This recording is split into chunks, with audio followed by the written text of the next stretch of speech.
भारत देश महान संगी, भारत देश महान। और भारत देश महान भाई, भारत देश महान।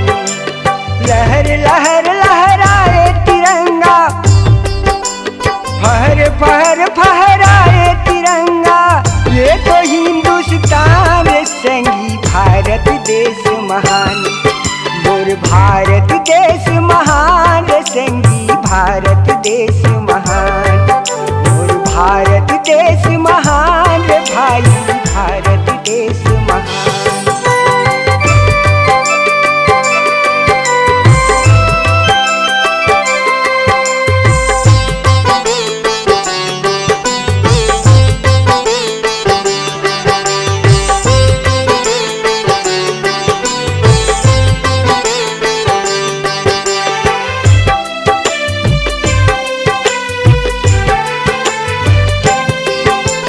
यही धरती माँ जन्म लईने सुरमुनि ज्ञानी ध्यानी, चंद्रशेखर और वीर नारायण, झांसी के लक्ष्मी रानी।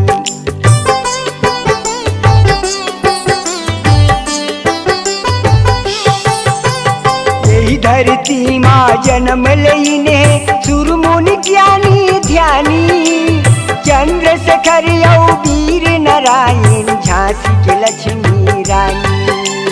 देश के वीर बहादुर मन के, देश के वीर बहादुर मन के, करत हूँ सम्मान संगी, भारत देश महान। मोर भारत देश महान भाई, भारत देश महान। मोर भारत देश महान भाई, भारत देश महान।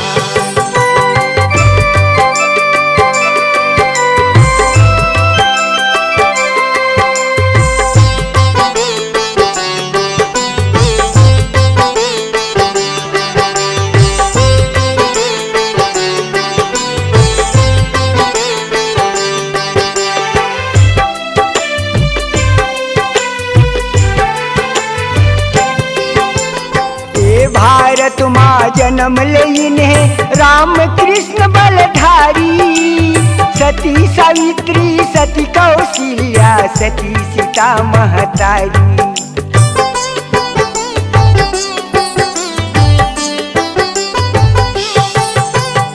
ये भारत माँ जन्म लईने राम कृष्ण बलधारी, सती सावित्री सती कौशल्या, सती सीता महतारी।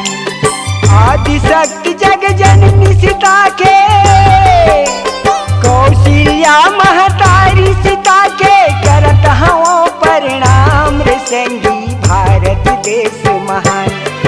मोर भारत देश महान, वो बहिनी भारत देश महान।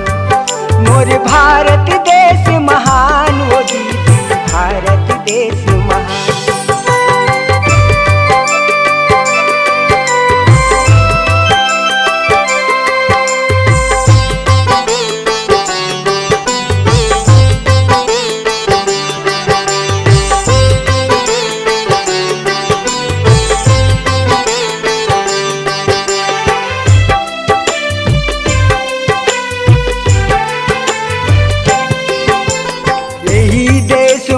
गंगा बहते है, यही देश माँ जमुना, यही देश माँ सरस्वती जी, यही देश अन्नपूर्णा।